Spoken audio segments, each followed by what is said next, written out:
Alright, so gagawa tayo ngayon ng masarap na kape. Okay? So ang kape natin ngayon ay ang affogato. Ano ba yung affogato?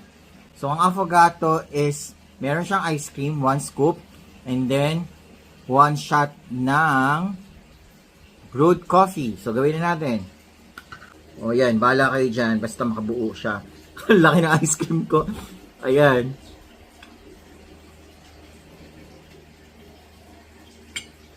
So, nilagyan na natin ng ice cream. Then, gumawa tayo kanina ng brewed coffee, 1 shot, ilalagay natin sa ibabaw. Ayan na. Parang napadami yata ang ating 1 shot. Tcharan! Ito na ang ating kape.